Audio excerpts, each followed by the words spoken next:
নামাজে বসে যে আত্মাহিত দোয়া পড়ি তার পিছনে এত বড় সুন্দর একটি গল্প তা জানা ছিল না। আমার বিশ্বাস সবার ভালো লাগবে এবং নামাজ পড়ার মনোযোগও বাড়বে, ইমান তাজা হবে। এই দোয়ার পিছনে গল্পটা জানার পর সত্যি আমার হৃদয়টা অনেক কোমল হয়ে গেছে। আত্মাহিত আসলে আল্লাহর সাথে আমাদের মহানবী সাল্লাল্লাহু আলাইহি সাল্লামের কথোপকথন একটা অংশ, যা আমাদের মহানবী সাল্লাল্লাহু আলাইহি সাল্লাম মিরাজ যাত্রার সময় হয়েছেন মহান আল্লাহর সাথে। মহানবী সাল্লাল্লাহু আলাইহি সাল্লাম যখন আল্লাহর সাথে কথোপকথন শুরু করে তখন আল্লাহকে আসসালামু আলাইকুম বলেননি, তাহলে কি বলেছিলেন? কারণ আমরা মহান আল্লাহকে বলতে পারবো না আল্লাহ আপনার উপর শান্তি নাজিল হোক, কারণ আল্লাহ নিজেই একমাত্র পৃথিবীর সকল শান্তির এবং রহমতের উৎপস্থিল। মহানবী সাল্লাল্লাহু আলাইহি সাল্লাম আল্লাহকে উদ্দেশ্য করে বলেছিলেন, আত্তাহিয়াতু লিল্লাহি ওয়াসসালাওয়াতু ওয়াত-তাইয়্যিবাত, অর্থাৎ যাবতীয় সম্মান, যাবতীয় উপাসনা ও যাবতীয় পবিত্র বিষয় আল্লাহর জন্য।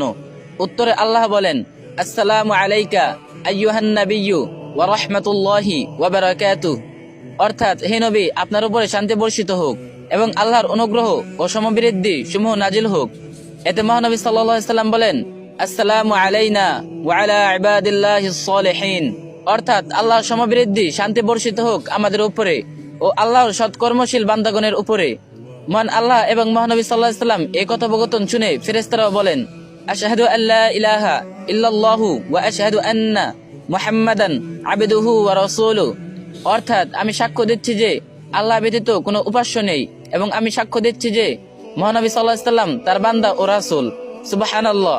এখন আমি এবং আপনি আত্তাহিয়াতুর গুরুত্ব এবং পিছনের ইতিহাস জানতে পারলাম। এবার একটু চিন্তা করুন তো, এই ভিডিওটি আপনার মাধ্যমে অন্যান্য মানুষেরাও যদি জানে তাহলে তারা এই দোয়ার গুরুত্ব বুঝতে পারবে ইনশাআল্লাহ। এই ভিডিওটি অন্য একজনের সাথে শেয়ার করুন যাতে তারাও এই বিষয়গুলো বুঝতে পারে, আর যে যত পারেন কপি লিংক করে দিন।